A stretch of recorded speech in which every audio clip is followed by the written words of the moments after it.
Okay, I do use AAC. It's just easier.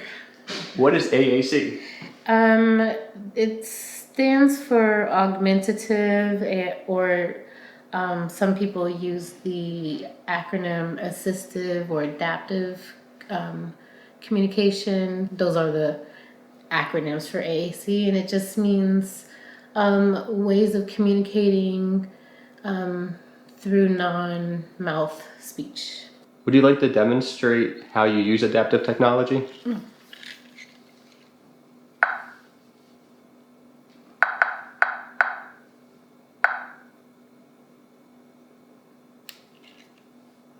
I find this so much easier and accurate. Feel free to use your adaptive technology however you would like throughout the interview. What do you want the world to know about you?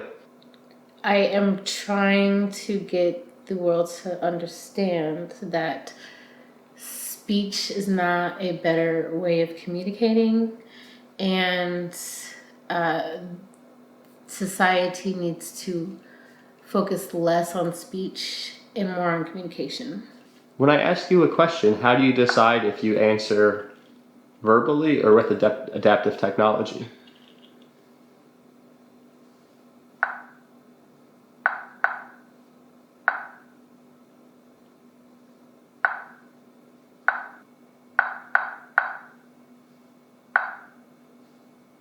I still have my own internal labelers and my speech bias, so I force speech to discomfort. Does our society place value on some communication styles over others? Yeah, like this society loves when you can breathe properly to control the voice and the muscles in your mouth that to make a form of communication. They love that one over all the others. What's it like for you, a person who used mixed modal communication, to know that certain people value one over the other? It frustrates me. It makes me, I don't want to say frustrate. That's like very low level. Like I'm angered that I just feel pressured to always say things out of my mouth versus another way that feels so much better and more accurate. Because sometimes I'll say stuff that I'm too embarrassed to correct later, and it's not what I would have said. Do you answer verbally until you feel too drained to continue doing that? And then you kind of recharge in the conversation by using your adaptive technology? It depends. So if it's just like one-on-one, one person, or maybe even two, yes, I can. But in a larger group of people, conversation goes pretty quick. So by the time, I have typed anything in, there's a new subject going on. So I usually just don't say anything. A lot of times people do not wait, for you to process and try to get out what you're saying. So sometimes it can be, I don't want to say lonely, not the level of lonely, but like a little bit underneath, because it's like you're not able to participate in quick conversations and stuff. What is it like being autistic? I don't know what it's like not being that way.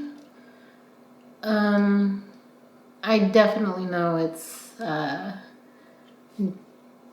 different. That's a very apt term, is different. Have you felt different throughout your life? Yes. When did you first start to realize it? Oh, I would say fairly early on. I mean, like people would mention it, even when you're very young, like people don't mind telling you you're different. At what age did you start using your adaptive device? 37. Do you believe if you had started earlier, it would have opened up different doors for you? Oh, yes. I always say if I had AAC, like the first part of my childhood would have been way more expressive and communicative. And I probably would have been able to advocate for myself in times that I didn't feel worthy of advocating because I just could not get it out to advocate for myself and for my children too. It feels really bad when you cannot speak up for your kids. I would have been able to speak my thoughts a lot earlier because the earlier parts of my communication was all like scripts and echolalia. Can you define what scripts it is? Just memorize things that I would say, if somebody said this, I would say this. Sometimes it would make sense, sometimes it wouldn't. What's something that others could do to make the world more accepting for those that are autistic? Just know that speech does not make people superior.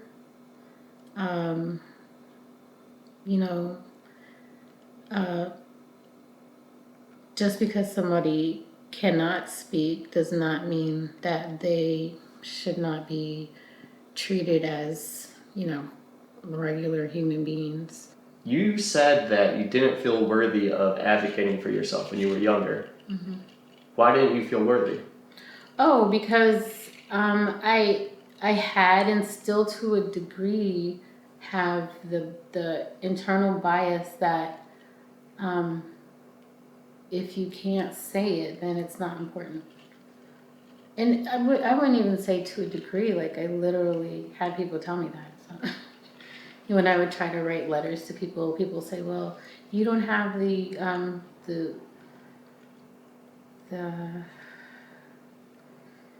they would just try to make you feel bad about writing a letter instead of telling them to their face. How many kids do you have total? 3. Are any of them autistic? The oldest 2. Are either of those non-speaking? No. In fact, like most autistic parents I know have non-speaking autistic children. But I'm the only one I know with no non-speaking children. I've noticed that a lot of the autistic advocates on social media happen to be white people. Mm-hmm. Do they ever share things that might actually be counterproductive to the Black autistic community? Yes. Unfortunately, it is, I don't want to say mostly the case, but like right there around 50% at least, yeah. Because of the bias that others have for Black people, masking to just look hopefully as non-threatening as possible is necessary. And we might have to teach our autistic children to mask, even at school. What are some behaviors you might encourage your children to mask just to keep them safe? Like maybe stim quietly, no sudden movements. So if you cannot speak to the officer, they're going to deem you non-compliant.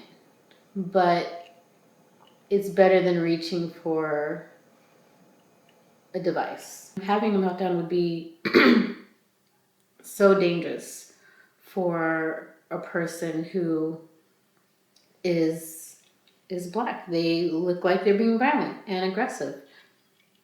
Where we see a lot of, and I see videos all the time of autistic people who are white who they don't have the same, they might look aggressive, but they might look disabled. They might look autistic to the officer. So we cannot be our disabled selves in certain situations. Like maybe white autistic people, they may not even know that. Like we are masking because of race as well.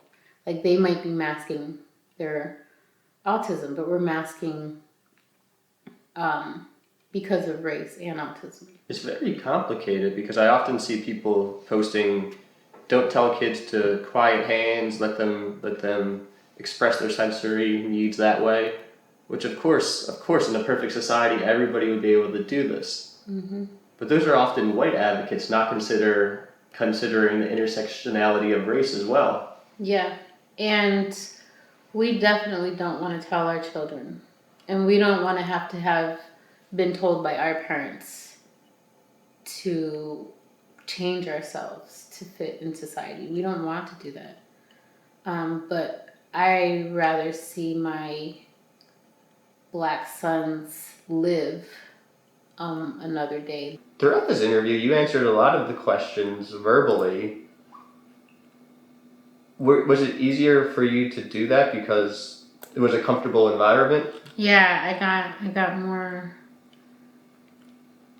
You're asking me questions about like the stuff I love, like advocacy and stuff, and I've known you for a little bit more now, so it's more comfortable. It's easier. What's important to me is changing the education system. The education system from 12 months when they start intervention, when they start noticing differences, should include all these multimodal communication forms. Because you never know who's not going to be able to speak in the future. You never know who's going to have intermittent or unreliable speech. But it's important that other forms of communication are practiced already all throughout the life, especially during the school years, because that is some people's way of accessing the education curriculum. What advice do you have for a kid who just found out he's autistic? Just try not to get into the path of, being angry, especially online. Try to meet as many autistic people of all races, all ages, non-speaking, speaking, people that might live in facilities and have caregivers, people that live, on their own and have good jobs or whatever. Just try to get to know as many autistic people as possible.